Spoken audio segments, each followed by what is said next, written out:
All right, so we are back on with Amy Hooper and Anthony Rosito, owners of Eastside Movement in Austin, Texas. And today we're going to be diving into work from home. Obviously, the world has changed, the working environment has changed. So many of us, including me, are working at home full time. I've never worked at home in my life.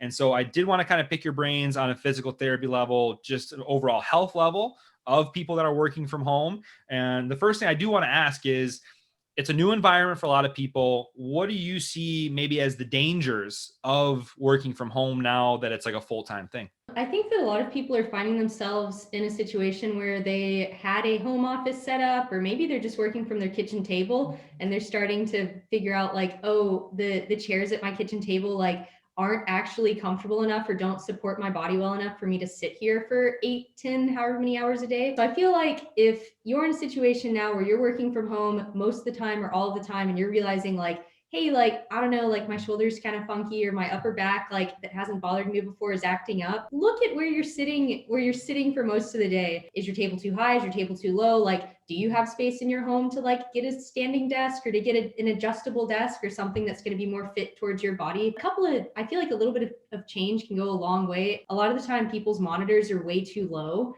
Ideally, you want your monitor, your screen, whatever it is, to like, if you're Interesting. sitting straight up, to be like the top of your screen should be like in line with your eyes. So like if you're working on a laptop all the time, you're probably going to be like this all of the time, which like Huh.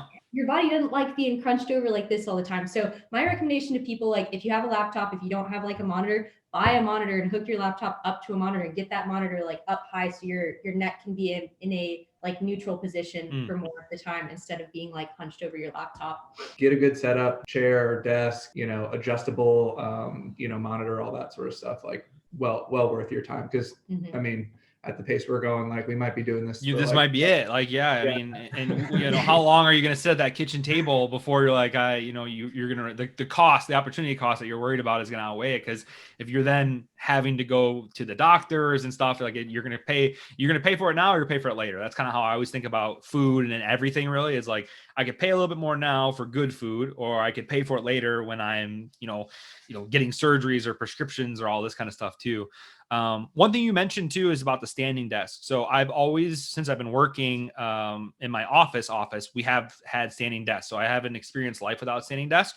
Now that I'm back at home, my wife currently has the standing desk and I don't. What is the benefits really of having a standing desk, or has it just been I've just enjoyed it, so I don't? Is there really are no benefits? There are definitely some benefits. I think the big thing is like variability and novelty for your body. Like that change of position can be really good for you. I think you have a little bit more freedom of movement standing than sitting, because a lot of times like people will just like sit and just like kind of lock themselves into one position one way or one position the other way.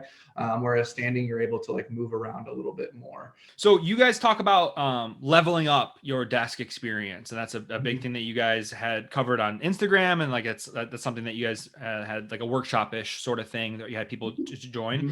Kind of describe what are some of those things to help level up your desk experience. Yeah, so we talked about it in that workshop, sort of going through step by step and setting up your sitting desk and your standing desk. One of the biggest things I think that we think people need to know about is sitting posture. Because everyone always wants to know like what's good, and everyone always sort of recalls what their mom told them, which was sit up straight. Sit up straight. Like Yeah. before I even said it, you knew what I was going to Yep. say. Oh Sit up yeah. straight. Yep. And when people, the problem is that sit up straight is not a good cue for people, because what happens when most people sit up straight is that they end up overarching their back. And when you overarch your back muscles turn on, and then you're using your back muscles to hold you up all day. And really, the best way to sit, I'll walk you through it right here, step by step. So step one, there's two bones on the like in your butt cheeks on each side. Those are called your ischial tuberosities, or your sit bones. You can put your hands back there if you want to help you find them, but they're two little like curved bones. So you're going to find your sit bones. Then once you found them, once you know where they are, you're going to feel them on your chair. So you're going to roll your hips or your pelvis back until you feel most of your weight through your sit bones, right? The next thing you're going to do is you're going to make sure your rib cage is sitting right above your pelvis. So don't overarch your back, stack the rib cage over the pelvis, and then that is your sitting posture. And a lot of people actually feel like they're slumped over this way, but really like this is a neutral, very good position for your body to be in. The weight is going right through your sit bones. into the chair, your rib cage is stacked. And when your rib cage is stacked nicely like that, your diaphragm can work more efficiently. So you breathe better. I was gonna say, I feel like I'm breathing better currently just by like, just right away by doing that. That's funny. Yep. Yeah. And it's easy. Yeah. Yeah, and you know, getting feet flat on the floor Yes. as well. That's probably another big thing too. I would say like your knees and hips want to be at least 90 degrees. You don't want to have like your hip. You don't want to have like your knees like below your hips. They want to be at like that same level there. That'd be another big thing as well, I would say. And then like put like a pillow back there in your back, like just to kind of like fill in the gap if there is any against the back of your chair. I think the hard part is when people get slouched, they tend to be slouched in between and have contact where their shoulder blades are. And that's where they can get into trouble with that kind of slouch position. Because again, that diaphragm isn't in a good position to really like work as well. And then same, like Amy was saying, with that too far arch. So it's just finding that neutral position and then being able to move in and out of it. That's the other thing as well. Like it's okay to be overarched. It's okay to be slouched. It's just, you don't want to do that all the time, right? Like with Can you imagine sitting up straight for like 8 hours a day? Yeah. Like I just perfect posture. Like I'm here. That's then you're like, why does my back hurt at the end of the day? Right. Do you guys recommend like the pads for your feet if you are on a standing desk? Like, have you guys used those before? Do you know what I'm talking about? Where you like the ergonomic or whatever it might be? Yeah, I think the pads can be really good, especially if you're barefoot, because it kind of forms the ground to your feet.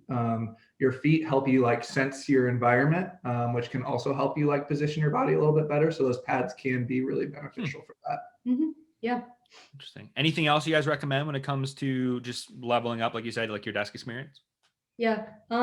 If you aren't going to invest in a new monitor that can move, if you're not going to invest in a new chair, whatever, do the simple stuff like get a box, get a stack of books and put your monitor up higher or whatever you have up higher. If your feet don't touch the ground, get a box, get some books, put it under your feet.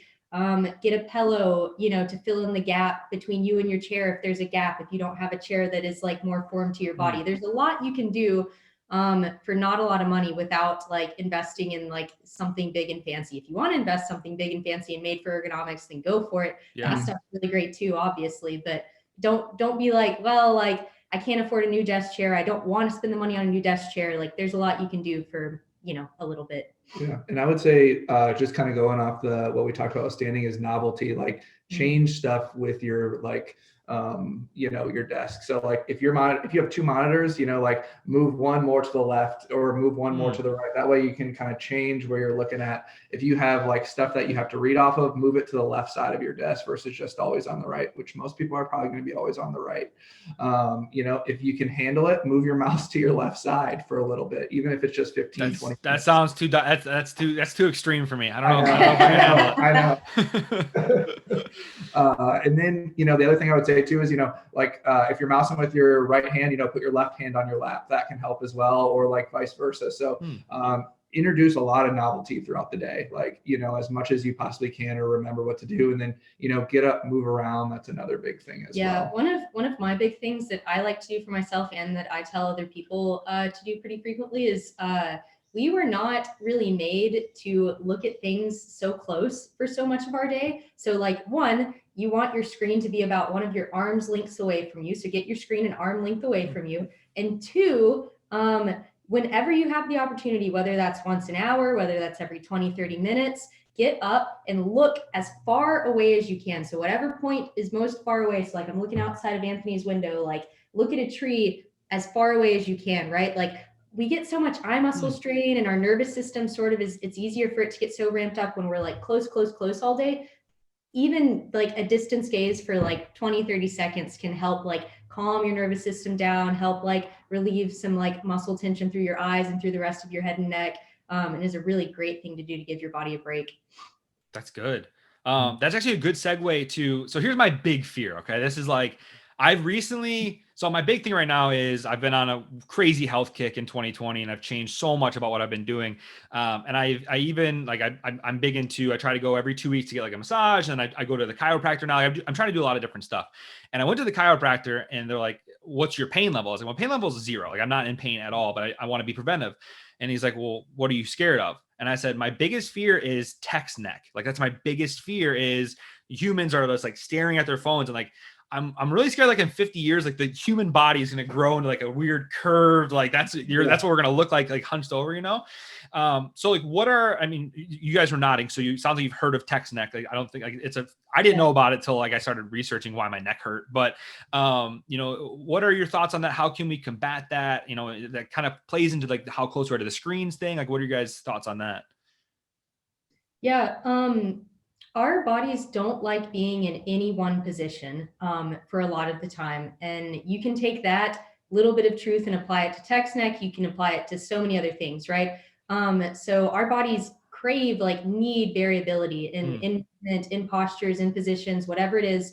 So yeah, like text neck is a thing, right? Like people are in these sustained postures or these repeated sort of postures where their head is down, they're looking at their phone, they're looking at whatever else. And that's different. We didn't have phones that we were always looking down at before, right? So my thing with the phone is like, it's okay. Don't freak out if you like find yourself like, oh wow, I spent 30 minutes like this. Like my neck's done for. Yeah. I have the neck of a really old personality for me. Again, our bodies are really resilient, right? So like if you find yourself like that, get up and move your neck around, go on a walk, like look up at the trees, like look to one side, look to the so other, good. Move around. We have this really cool exercise that we posted on Instagram recently called like neck rocking that like helps mobilize the joints in your neck. There's so much you can do. That's really easy to get things moving. If you're always looking down at something, your body, like, have you ever seen babies like try to like roll over, they turn their head, right? And they look to where they're going. It's same with us as adults, right? So like a lot of times we can't dissociate. So like change, like I can't look up while my head is looked down. Like a lot of times, like a lot of times I look down and my head's down. So try to like look at your screen in a different way. Like I always like look at it down, right? Like I'm looking straight down, but sometimes I'll like bring it over to like my left side and look at it there, bring it over to my right side or bring it up. Again, like vision can play a huge role in neck problems as well. And then like Amy was saying, like try to just, move in different directions as much as possible. That's probably the biggest way to prevent it. And then don't go and like sit and watch TV like that, right? So like you think about text neck, it's down and your body's forward. But if I'm slouching, my head's in that same position, right? So like, try to find different ways of like, sitting and like, again, where you're looking at throughout the day. Yeah. Our other big thing with the phone that's related to this that I feel like you'll appreciate and your audience might appreciate is you see a lot of people going on walks, especially in Austin around the neighborhoods that we live in. Phone in hand, baby. Just right down like this. No clue what's going on. I'm so happy that like more people are going on walks because walks are one of the hands down best things you can do for your body. I don't care if you're an elite athlete. I don't care like who you are, you should walk more. You should go on more walks. Walking is so good for us. Do not think that you're above walking just because like you're a hot shot at the gym. You're not above walking.